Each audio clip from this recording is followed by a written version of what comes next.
So I've just gone through all of this, like shorter, cuter, fresh cut, like my natural hair feels so good. And within a week, it just, I find those little pieces around my face they're just really fragile. They're breaking off. So I was like, okay, I'm going to make some videos. I'm going to share some things with, with the world. And, I'm going to go without hair extensions.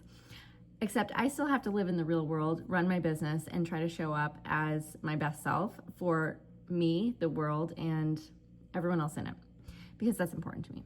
So I did have to I have 2 tapes in, and I'm gonna show you hair extensions. I think the biggest problem is people think it's all or nothing. It's either the giant transformation or it's nothing. So here you go. This is my hair, and I am wearing 1 tape-in on each side, which you would never know. Okay, so this is 1 of my tape-ins. So you can see just that much extra hair fills that. See that? That's what I'm working with. That's my normal space around my face. So adding in just 1, this is only a single-sided, this isn't even a sandwich. If you don't know about tape-ins, I can help explain it to you. But this piece right there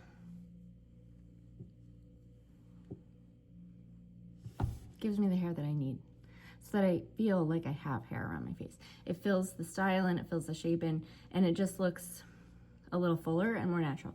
So on this side, let's see. It's hard to see from here. Okay. So that is the tape-in. I think this is my fuller side. Look at that. I'll even give back the rest of my top hair. Yeah, this is my fuller side because I kind of part over here. So this is better, but even this is like that. See? So with that tape back in, so much fuller. So it just balances things out for me. And that, I'm telling you what, like no one is ever gonna know that you have those in.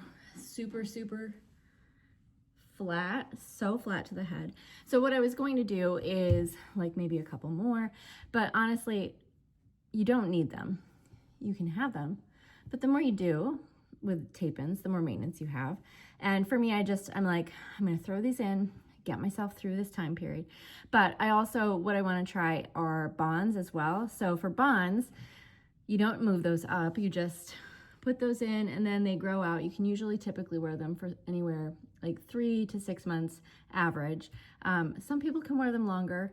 There are pros and cons to every kind of extension. But what I can do with that, those are single little pieces, and then I just put those in to match my natural density. And I would basically put them next to each other in a little row. And that would just add more fullness to this area. But right now, like my hair feels pretty okay. I washed it last night. I let it air dry. Typically I don't let it air dry because my hair just gets greasier, but it's also raining today. So now also at this age, it has like a little bit of texture. So it kind of looks fatter and fuller than it actually is right now, but it's also not a smooth polished look. So at this point, I would probably do a couple of curls. Let's see. And I would feel pretty good, but also you want to avoid some of that extra, thermal styling. I try to only do that once a week, but I do dry my hair because that helps overall with everything, texture and oiliness and all of that. So, yeah, so if you have any questions, stay tuned. I'm going to share more. And like I said, I'm just taking it old school and going back to what I used to do, which is talk to you and tell you what I'm dealing with and how I'm figuring out my way through those things. So I will see you later. Have a good day. And if you need me, let me know.